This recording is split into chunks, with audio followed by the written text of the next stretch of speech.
세상에서 이중적인 삶을 살아야 된다, 그런 말씀은 아니죠. 이 세상에 살고 있지만 이 세상에 속하지 않은 자라는 것입니다. 이 세상에서 하나님 나라 백성의 정체성을 지키며 살아야 한다는 뜻입니다. 그렇다고 해서 이 세상을 무시하라, 그런 말도 아닙니다. 그러나 이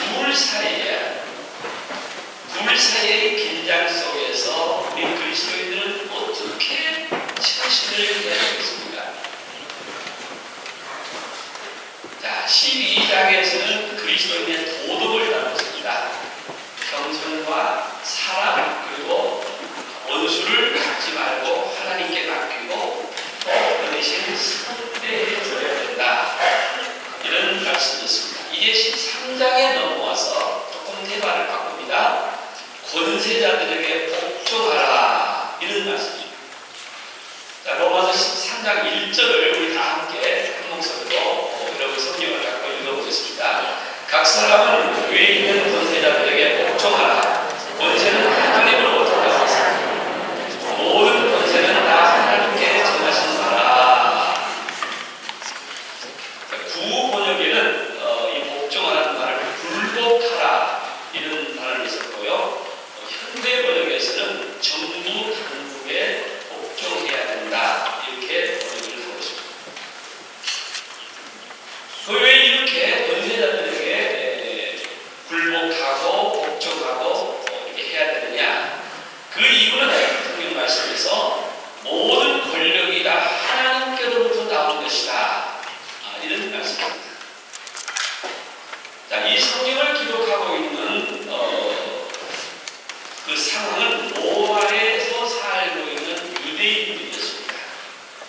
유대 기독교인들이었는데 당시 로마의 식민지 아래에 있었고, 그들은 대부분 요즘 영어로 표현한다고 하면은 유대인으로서 극우파들이 많이 있었고, 그들은 현지 로마 황제를 자기의 지도자로 인정하지 않았고 세금도 내지 않으려고 했고, 혹 세금을 바치는 데가 생기면 그 집을 찾아가서 파괴하고 불을 지르기도 했다는 이런 기록들이 있습니다. 자, 이럴 때에 기독교인들이 어떻게 처신해야 되는지 애매한 입장에서 바울은 세상 속의 그리스도인의 자세를 기록하고 있습니다. 이 말씀의 요지는 정부나 국가에 대한 의무와 세상의 정치적인 권위를 인정하고 복종하라는 것입니다. 모든 권세는 하나님께로부터 나온 것이기 때문이다, 이렇게 합니다.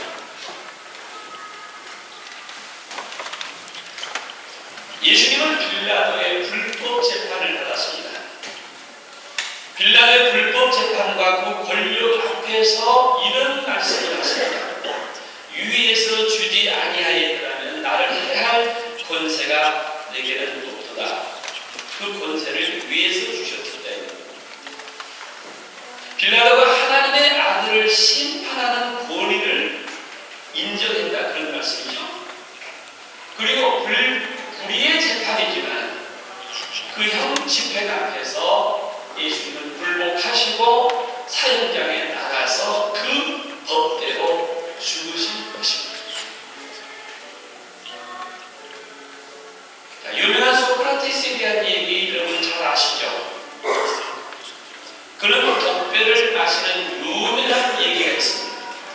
그는 정부의 잘못된 재판을 항의를 했지만은 정부가 합법적인 기관을 통해서 행한 판결이라는 이유이기 때문에 깨끗이 그 법에 복종을 했습니다. 소크라테스의 주장은 국법의 적용은 잘못되었지만은 국법을 명령하는 것을 거역한다는 것은 더 잘못된 것이다. 마리오라는 지혜자들에게 이런 교훈을 남기면서 그 법을 당연하게 그는 받아들였습니다.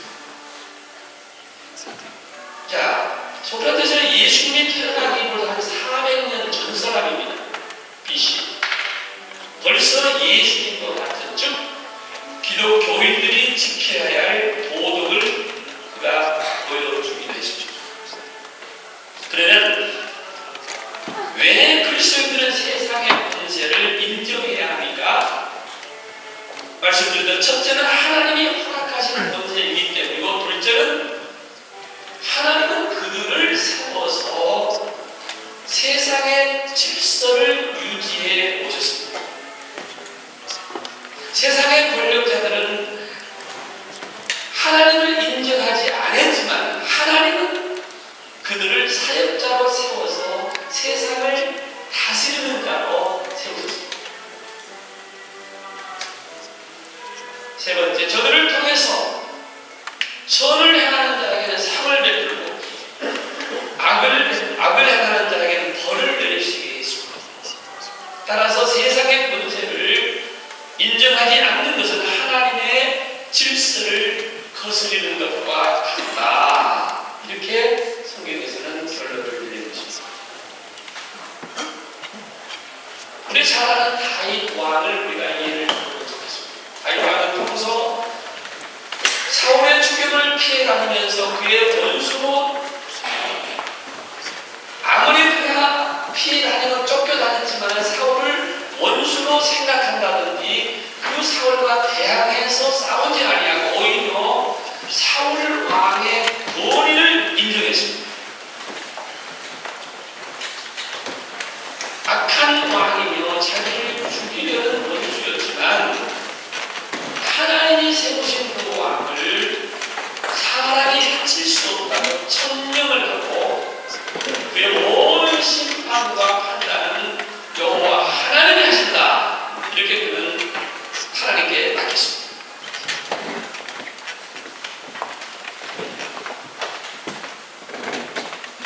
여러분, 지금 우리의 사회, 현재 19세기 이후에 자유주의와 인본주의가 팽팽해지면서 기독교인들 가운데, 기독교 안에 성도들 가운데도 혼돈과 무질서가 팽배해 있습니다.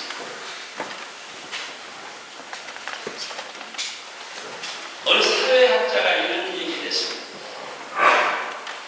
현대인들이 경험하는 혼돈의 이유는 아버지가 없는 사회로 전락했기 때문이다. 과거에는 집안에 아버지가 존재했고 집안의 질서가 잡혀 있었습니다. 그러나 지금은 많은 변화가 있는 것입니다. 질서가 무너지고 가정의 위기의 질서를 찾아볼 수 없다는 한탄의 소리를 우리는 자주 듣고 있습니다.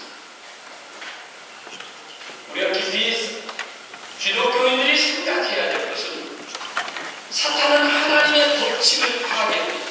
사탄은 가정의 질서를 무너뜨리는 맹수입니다. 사탄은 우리 사회의 가정을 공격해서 이용을 부추기고 사탄은 아버지의 권위를 흐트려서 질서를 파괴하는 것입니다. 모두를 파괴합니다. 천국과 같은 가정, 천국과 같은 교회 질서를 무너뜨리는 영적 고화가 되기 때문에 사탄의 전략을 항상 파괴해줍니다. 사탄은 처음부터 시험하는 자요, 속이는 자요, 살인자요, 거짓의 아비요, 혼돈의 주역이요, 죄를 짓는 자, 어둠의 세상 주관자들이다. 이렇게 성경에는 사탄을 말하고 있습니다. 지금 우리 사회는 질서를 무너뜨리며 큰 소리를 지르면 정부도 꼼짝 못하고 온 권위를 깎아내리는 이 사회가 되어버렸습니다. 지금은 이 사회가 고발 천국이 되었습니다. 폭로 왕국이 되었습니다. 권위가 무너졌습니다. 특별히 학교의 권위가 이미 무너졌습니다. 학교에 선생님이 설 자리가 없어졌습니다. 학부모들이 고함을 치고 고발하고 폭로하고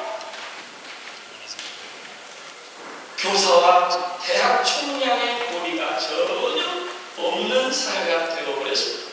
물론 우리 한국을 얘기하는 것입니다. 이렇게 교수가 흔들리면 교육은 안 되는 것입니다. 교육은 없습니다. 아버지의 머리가 부러지는 훈육과 가르침도 없습니다. 그 가정은 콩가루 가정으로 전락하게 됐습니다.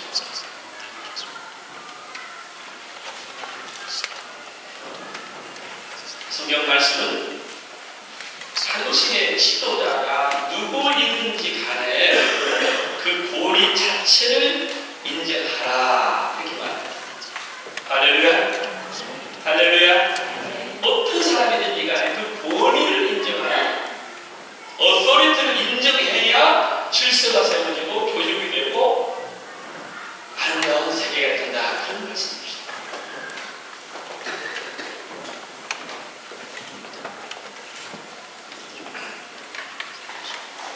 사도 바울이 예루살렘 공의에서 증언을 하던 중에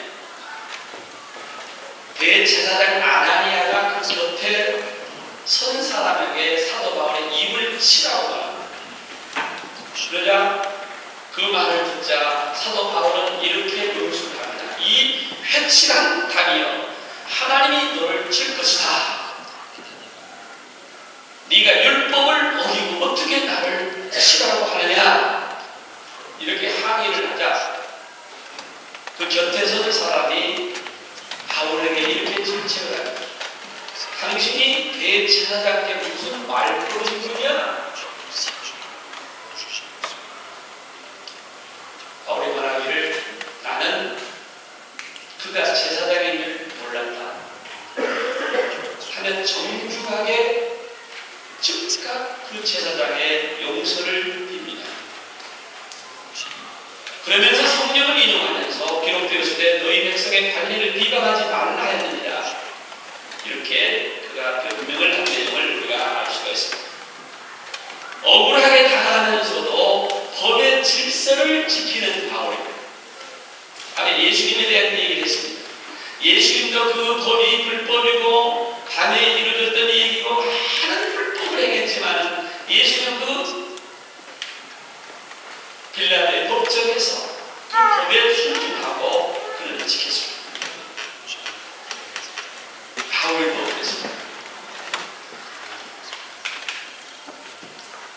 그래서 이 테러 때문에 얼마나 세계가 긴장하고 지금 IS 국가들의 그 정말 생명을 아무렇게나 여기는 그것 때문에 세계가 지금 불려하면서 보복도 하고 경고를 하고 있는데요.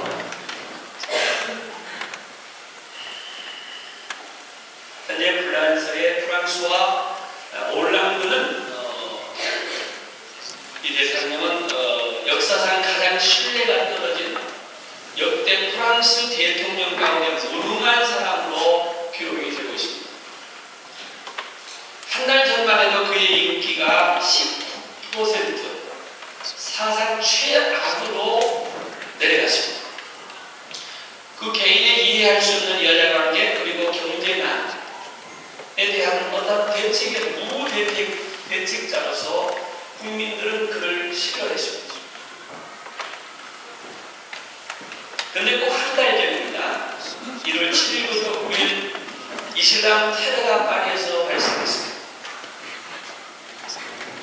그는 즉각 군대를 동원해서 바로 우리 교회 옆이죠. 옥저 뱅센드 또 그 외에 여러 지역을 군사를 풀어서 테러를 잠재웠습니다. 그리고 바로 그 주말에 3일 뒤에 1월 11일 주일날 짧은 시간 내에 세계 정상급 지도자들이 찾아와서 150만의 국민들과 함께 테러를 규탄하는 저력을 보여주었습니다. 그리고 그 다음날 바로 불란서 군함을 아랍 쪽으로 출동시키는 지도력을 그가 발휘했습니다. 어제도 보니까 우크라이나 사태 때문에 급히 모스크바에 달려가서 비행기 타고 와서 독일 주상과 세 사람이 만나서 협상을 한 것이 보도가 되고 있었습니다. 불란서 여론조사는 다시 여론조사를 했는데 그의 지지율이 40%로 상승했다는 거죠. 평가를 그렇게 해서 온 국민들이 그의 권위에 복종합니다. 이들은 관용주의도 좋지만, 지난주에 제가 말씀드렸죠, 관용주의도 좋지만 질서와 원칙을 지키는 성숙한 이 유럽인들의 국민을 우리가 본받아야 되는 것입니다.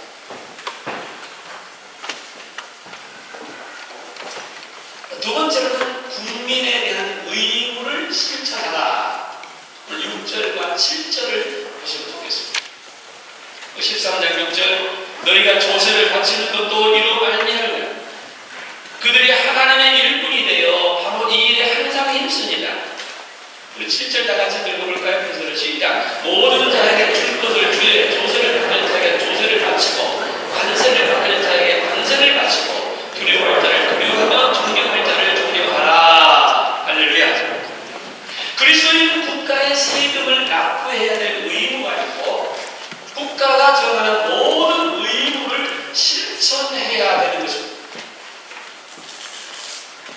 양심의 자유를 내세워서 종교인들이 군대를 기피하는 것은 엄연한 불법이고 세금을 탈세하거나 회피하는 것도 불법입니다. 대통령이 마음에 안 들고 정부가 싫어서가 아니라 우리의 안녕과 질서를 위하여서 행복을 위해서 의무를 지키라. 이렇게 해서 우리가 말하고 있습니다. 양심과 의무를 혼돈해서는 안 되는 것입니다.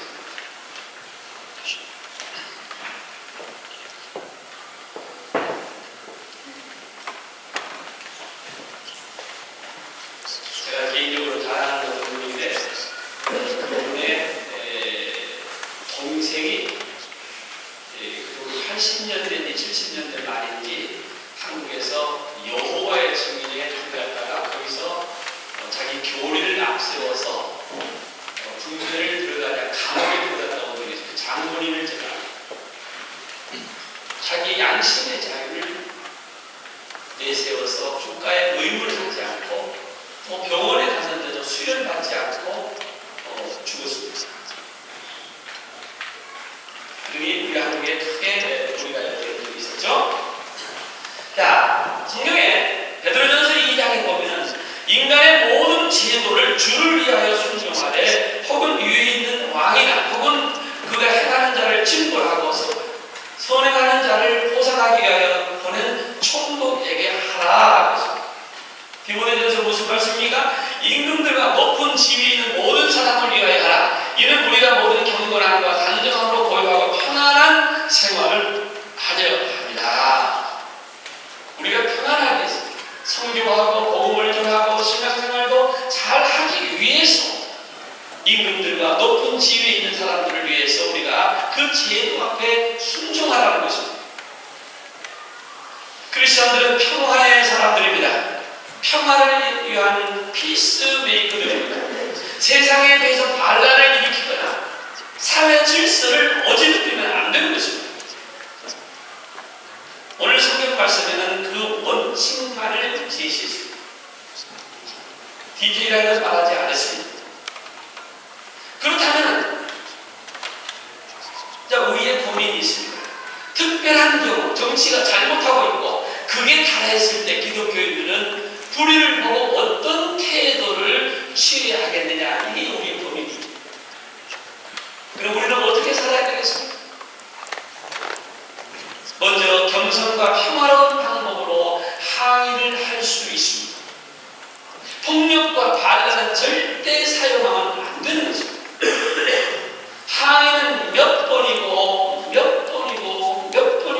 반복해서 항의를 해야 합니다. 프로테스트.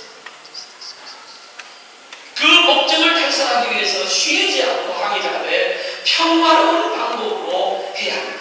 그 목적이 달성되지 못한다고 해서 무기를 사용하거나 폭동과 폭력과 폭언과 이것을 동원하면 안 된다는 거죠. 그리고 그 결과에 대해서는 모두가 다 하나님의 손에 맡겨야 된다. 이거죠. 그 이해가 바로 예수님의 방법이었습니다. 예수님은 십자가의 고난을 받으시기에 체포 과정에서 이렇게 말씀하셨습니다.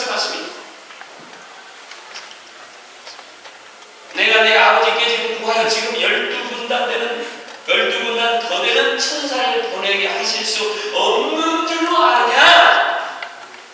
내가 만약 그렇게 한다고 하면 이런 일이 있을다면 성경이 어떻게 이루어지겠느냐?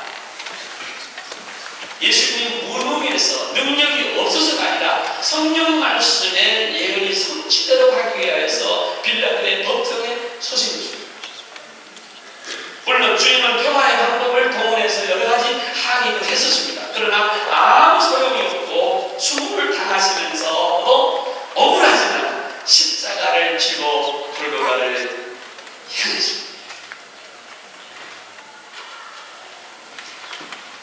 언급했던 소크라테스가 억울하지만 독배를 마신 것이나 얼마 전에 얘기 드린 영국 정부를 향해서 마하트마 간디가 무저항으로 승리하는 것은 바로 평화의 시위였습니다. 그는 국법을 어기지 않았습니다. 기독교의 정신과 같은 것입니다. 성경의 말씀 원칙대로 이것은 하나님의 사랑의 법을 위반하지 않았습니다. 끝까지 질서를 지키고 예수님의 정신, 사랑의 법을 지켰습니다. 네, 말씀을 마무리하겠습니다.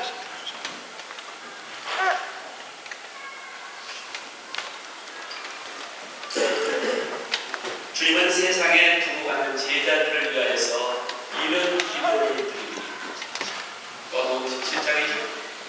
내가 비오는 것은 그들을 세상에서 대적하기를 위함이 아니요 다만 악에 빠지지 않게 보존하기를 위함이니라.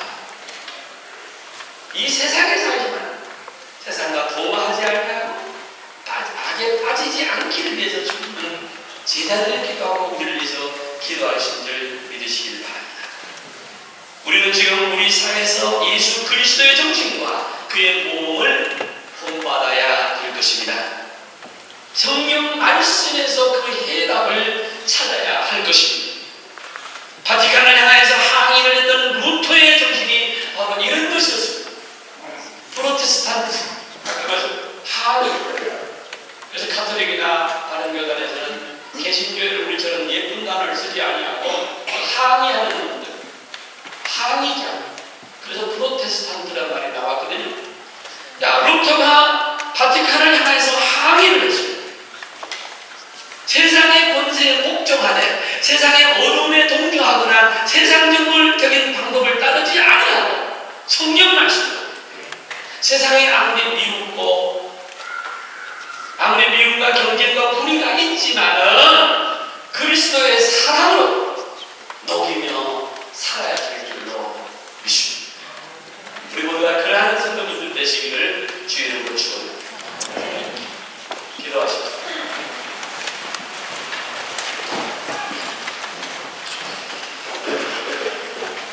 거룩하신 아버지 하나님, 하나님의 말씀에 돌아와서 하나님의 말씀대로 살게 해 주시옵소서.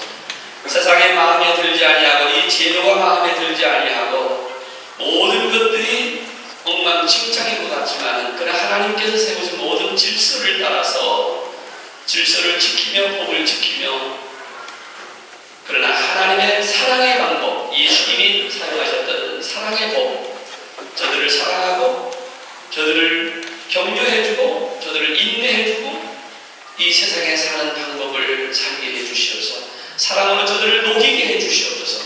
사랑으로 저들을 용서하게 해주시옵소서. 사랑으로 받아들이게 해주시옵소서.